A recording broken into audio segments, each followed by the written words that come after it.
porque ele não cabe no imaginário humano.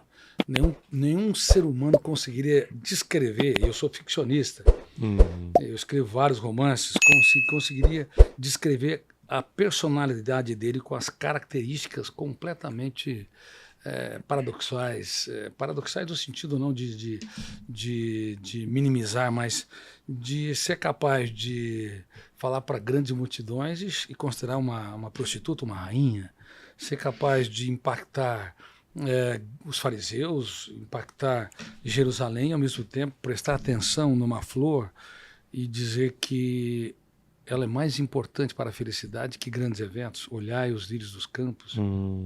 Então, ele é um médico da emoção porque ele levou os seus alunos a trabalhar perdas e frustrações como raros.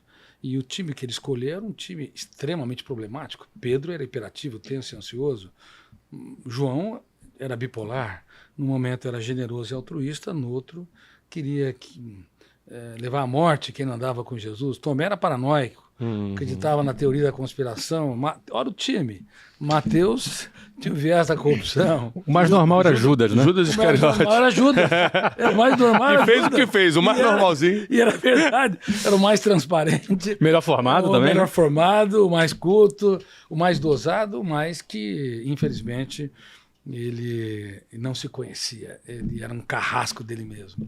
Bom, então o médico da emoção, ele trata da emocionalidade, das angústias, dos conflitos humanos, levando os seus alunos a saírem da mediocridade, porque cheiravam peixe, pescavam, morreriam pescadores, pelo menos a maioria, mas ele fundou a maior startup mundial, aqueles jovens impactaram a humanidade. É verdade.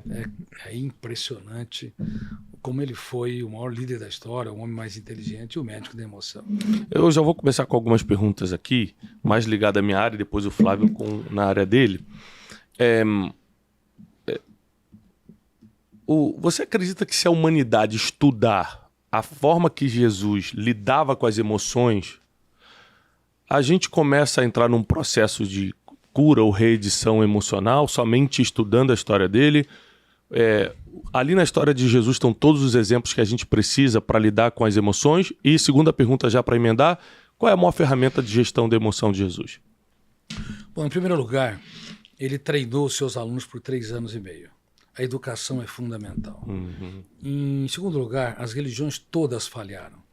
Do protestantismo ao catolicismo, ao budismo, ao islamismo, em não estudar a inteligência dele, embora no budismo ele seja extremamente respeitado, no islamismo ele é considerado, ele é levado em altíssima conta, mas esse homem não foi estudado pelas religiões. E ele também não foi estudado pelas universidades.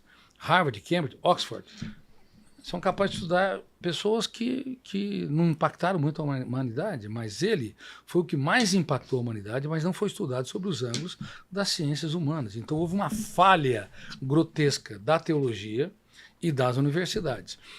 E entre as ferramentas que ele ensinou para os seus, foram várias, para os seus alunos, para os seus discípulos, está em que você deve aprender a perceber que cada ser humano é único e irrepetível. Se você não for bem resolvido na sua autoimagem, a maneira como você se vê, você não vai ser bem resolvido na maneira como você se sente na sua autoestima. E, portanto, ele individualizava o ser humano. Outra ferramenta muito importante é que ele ensinou seus alunos a nunca se curvar à dor. Porque o céu e o inferno emocional estão muito próximos de cada ser humano. A vida é um grande contrato de risco. Risos e lágrimas, aplausos e vaias, sucesso e fracasso alternam a vida de cada ser humano. E saber que a vida tem seus invernos, e esperar, e não se curvar aos invernos, mas esperar a mais bela primavera é fundamental. Isso desenvolveu neles uma resiliência fundamental. E hora que eles seguiram um homem que morreu vexatoriamente. Jesus, independente de ser o Filho de Deus, como ser humano, ele morreu numa condição que... Bom, era vergonhoso, era vexatório falar dele. Tanto que Paulo diz lá na sua carta aos Coríntios que falar sobre ele era um escândalo para os judeus e loucura para os gregos, que buscavam sabedoria. Mas ele conseguiu transformar pessoas rudes, toscas, débeis, que reagir pelo fenômeno bateu, levou em mentes brilhantes que mudaram o traçado da humanidade. E não foi uma transformação sobrenatural, não é que ele tipo orou, rezou por eles e eles ficaram melhores. Treinou. Foi na base do treinamento. Não é sobrenatural. Na psique humana não há milagres. Na psique humana é um campo de treinamento. E você tem que usar as lágrimas como vírgulas invertidas para escrever os capítulos mais nobres da sua história nos momentos mais difíceis da sua vida. A grande maioria dos seres humanos, dos miseráveis aos abastados, dos intelectuais aos iletrados, falham dramaticamente por não perceber que o eu, que representa a capacidade de escolha, o eu, que representa a consciência crítica, tem de ser treinado a gerir a emoção. Por exemplo, se você produz um pensamento perturbador, que as pessoas não gostam de você, ou você sofre por antecipação, ou então você rumina uma mágoa ou uma traição. Quando você produz pensamentos na sua mente, emoções tensas, você tem no máximo 5 segundos para impugnar, discordar e confrontar. Senão essas emoções são registradas e não podem ser 5 segundos. Alô, pessoal, 5 segundos para se salvar. Para você não deixar isso ser registrado e começar a virar um problema real, ou seja, pensamentos irreais ou teorias irreais na sua mente, tipo, fulano não gosta de mim, eu vou sofrer no futuro, eu vou morrer assim, assado, podem virar uma insegurança, um medo real se você não rejeitar, enraizado se você não rejeitar em 5 segundos. E vou dizer uma coisa muito séria, a mente mente. O pensamento não incorpora a realidade do objeto virtual. Entre eu e você existe 1 metro de distância. Mas do ponto de vista da consciência que eu tenho de você, há um anti-espaço, há um espaço infinito. Porque eu defino, conceituo você através do pensamento. Porém, o pensamento ele é virtual. Por isso que nós pensamos no futuro. O futuro é uma realidade.